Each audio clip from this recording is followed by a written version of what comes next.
لا حول ولا قوة الا باللہ العلی العظیم اعوذ باللہ من الشیطان اللعین الرجیم بسم اللہ الرحمن الرحیم الصلاۃ والسلام علی سید الانبیاء والمرسلین ولعنۃ الداعی علی اعدائہم اجمعین اما بعد فقد قال رسول اللہ من احب ان یرکب بسفینۃ النجاة ویستمسک فی العروۃ الوثقی ہوا فی المعرفۃ العلی و اولاد علی وحاد الساعہ۔ ایک رسول خدا کی بہت مشہور و معروف حدیث جس میں رسول خدا ارشاد فرماتے ہیں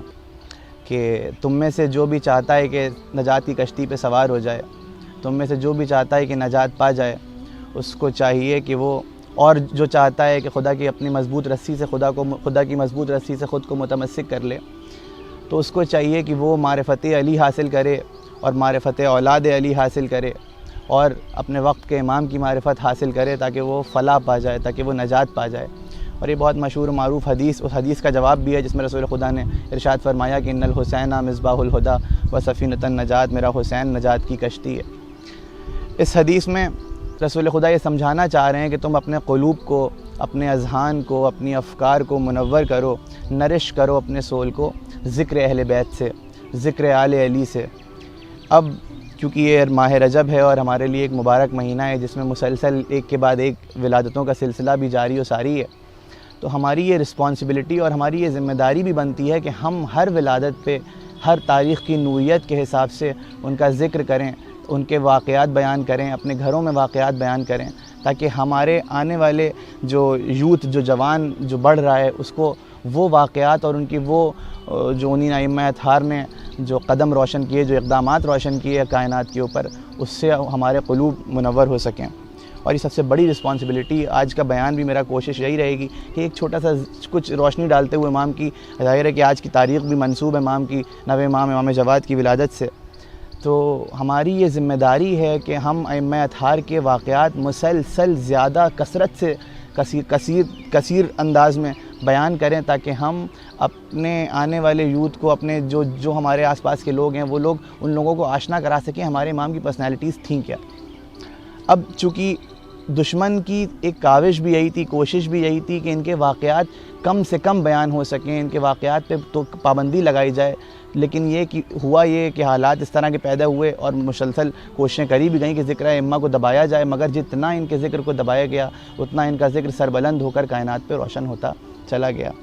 آج کی تاریخ کی مناسبت سے ایک بہت ہی مشہور واقعہ ہے امام جواد کا، جو اکثر تاریخ میں، اکثر کتابوں میں جو ایک اوتھینٹک واقعہ ہے، اس کی مطلب سند بھی ملتی ہے کتابوں میں، جس میں اس واقعے میں یہ ہے کہ ایک بہت بڑا ایک اپنے وقت کا فلاسفر تھا، اس کا نام یحییٰ بن اخطام تھا، اور حکومت وقت نے امام سے اس کا مناظرہ رکھا۔ اچھا، چونکہ امام جواد کی عمر، امام کی ولادت آپ کی 195 AH آفٹر ہجرت ہوئی اور 220 ہجری میں آپ کا انتقال ہوا، یعنی تقریباً 24 سال کی عمر آپ کی مکمل رہی، اور یہ واقعہ جس وقت کا ہے جس وقت امام کی عمر تقریباً 7 سال تھی، 7 سوا سال۔ تو جب یہ مناظرہ رکھا گیا یحییٰ بن اخطام سے، تو تمام لوگ جمع ہوئے اور باقاعدہ ایک مناظرہ سجایا گیا، اور وہ خود بھی موجود تھا اور امام بھی موجود تھے۔ تو جب اس کو بلایا گیا تو اس نے پوچھا کہ بھئی میرا مناظرہ کس سے ہے؟ تو بتایا گیا کہ فلاں ان سے، امام کی طرف اشارہ کیا کہ ان سے۔ تو اس بار وہ مسکرایا کہ اس 7 سال کی عمر کے بچے سے میرا مناظرہ ہے، مگر یہ کہ جب مناظرہ شروع ہوا تو اس نے کہا کہ بس میرے ایک سوال کا جواب دے دو اور میں تمہارے علم کا قائل ہو جاؤں گا۔ تو امام ایک بار مسکرائے اور آپ نے نظروں کو اٹھایا اور کہا اپنا سوال بیان کرو۔ تو یحییٰ بن اخطام نے ایک سوال کیا کہ یہ بتائیے فرزند رسول کہ اگر ایک شخص کعبے کے صحن میں احرام باندھ کے کسی کا شکار کر لے، ہو سکتا ہے الفاظ میں تھوڑی تبدیلی ہو، مگر جو اس کا جزو ہے واقعے کا، اگر کوئی شخص کعبے کے حرم میں احرام باندھ کے کسی کا شکار کر لے تو اس کا کفارہ کیا ہوگا؟ تو ایک بار امام مسکرائے اور آپ نے مسکرا کے اس کی طرف دیکھا اور اس سے 13 سوال کاؤنٹر کویشچن میں اور ایجاد کرے کہ مجھے یہ بتاؤ کہ وہ شخص جس نے یہ شکار کیا وہ بالغ تھا کہ نابالغ تھا، وہ شخص جس نے یہ جرم کیا یا یہ شکار کیا وہ عمر میں بالغ تھا کہ نابالغ تھا، یا پھر اپنے گناہ سے آشنا تھا کہ غیر آشنا تھا، نہیں جانتے ہوئے غلطی سے گناہ ہوا، یا پھر اس نے یہ کام جب انجام دیا تو وہ صحن کعبہ کے اندر تھا یعنی مقام ابراہیم اور کعبہ کے درمیان تھا یا اس کے باہر کے جانب تھا؟ جب اس طرح کے 13 سوالات ایجاد کرے کہ وقت نہیں ہے ورنہ یہ 13 سوالات بیان کرتا، کہ جب اس طرح کے 13 سوالات ایجاد کرے امام نے تو وہ ایک بار خاموش ہو گیا اور اس نے کہا کہ یقیناً آپ رسول خدا کی اولاد ہیں اور آپ سے علم میں کوئی زیادہ نہیں ہو سکتا۔ اس واقعے کو بیان کرنے کا جو مقصد، جو ایک مین موٹیو اس وقت یہ تھا، وہ یہ تھا کہ امام کے اس جواب سے کس قدر علم کے دریچے اور باب کھل رہے ہیں، یہ ہمارے لیے ضرورت ہے، اس کو سمجھیں ہم۔ آج اس جدید دور میں، اس معاشرے میں، اس ماڈرن سوسائٹی میں، جس میں ہم اس بات پہ فخر کرتے ہیں کہ ہمارا لیگل سسٹم بہت بہترین ہے، یعنی ہم جس دور میں رہ رہے ہیں اس میں ہمارے جو قوانین ہیں وہ بیسٹ قوانین، اب تک کے جو جتنی بھی تاریخ انسانیت رہی، اس میں جو سب سے بہترین قانون اور سب سے زیادہ رائٹس جو انسان کو مل رہے ہیں وہ اس دور میں مل رہے ہیں۔ آپ یہ دیکھیں کہ اس سے پہلے ہمارا، اگر میں ایک اندازہ لگاؤں جس قانون کے دائرے میں ہم رہ رہے ہیں، اگر میں اپنے ملک کی بات کروں، ہمارے ہندوستان کی بات کروں، تو ہمارا پینل کوڈ یعنی انڈین پینل کوڈ ہمارا تقریباً یہ ڈرافٹنگ اس کی ہوئی 1850s میں، اور یہی کرمنل پروسیجر کوڈ آپ کا 1947 میں ڈرافٹنگ ہوئی۔ اور اگر میں انٹرنیشنل قانون، انٹرنیشنل لاء کی بات کروں تو ICJ international court of justice ہمارا فاؤنڈ ہوا تقریباً 1945 میں، آفٹر ورلڈ وار 2۔ اب یہ تمام تر قوانین جس میں ہم رہ رہے ہیں، جس کے اوپر ہم مفخور ہیں، جس کے اوپر ہم فخر کرتے ہیں کہ اس دور میں ہمارے لیے بیسٹ رائٹس، بیسٹ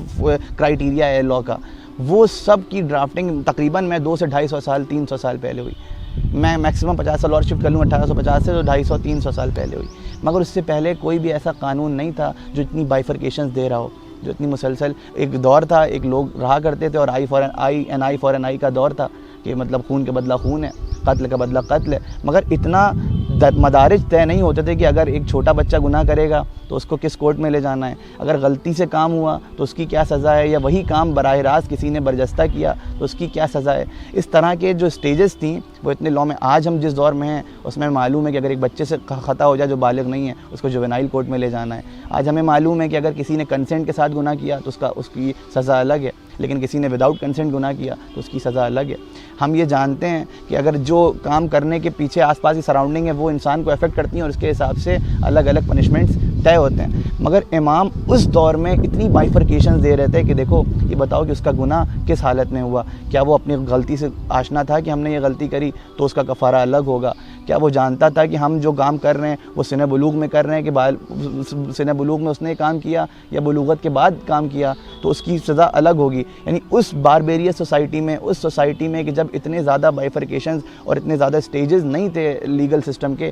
اس دور میں امام ایک جواب سے، صرف ایک جواب بھی نہیں بلکہ میں تو کہوں گا سوال کے کاؤنٹر کویشچن سے اتنا پیارا انداز سے آپ بات کو پہنچا رہے ہیں کہ دیکھو سزا دینے کے یا کفارہ دینے کے یا اس طرح کے الگ الگ سٹیجز اور کس طرح سے انسان ان سب چیزوں کو بائیفرکیٹ کرتا ہے، انسان ان چیزوں کو سمجھتا ہے۔ تو اب ہماری ذمہ داری، چونکہ امام وہ دور ایسا تھا کہ اس دور میں نہ اتنی سامعین اتنے سمجھدار تھے اور ظرف پیمائش، ظاہر ہے کہ لیگل سسٹم کے اوپر، لاء کے اوپر بات ہوئی اور بھی لوگوں نے بات کری، مگر آپ اگر ہسٹری اٹھا کے دیکھیں تو اینشنٹ میں یہ نہیں دعویٰ ہے کہ مطلب اس سے پہلے کوئی قانون کی بات کرنے والا نہیں تھا، قانون پہ بات کرنے والے موجود تھے۔ آپ کا ارسطو جس کو ہم ایرسٹوٹل کہتے ہیں وہ موجود تھا، آپ کا سوکریٹس جس کو ہم سقراط کہتے ہیں وہ موجود تھا، اور ایمائل درکھیم، یعنی مسلسل کئی سارے جورسٹ موجود ہیں جنہیں جورسڈکشنز دیے ہیں، مگر یہ کہ اتنا زیادہ باقاعدہ تفصیل سے بات کرنے والا ہمارے پاس پراپر نظام نہیں تھا۔ تو اگر آج ہم یہ دعویٰ کرتے ہیں کہ ہمارے اہل بیت، ہمارے ائمہ طاہرین سب سے افضل ہیں، تو ہم ان سب واقعات کے اوپر روشنی ڈالیں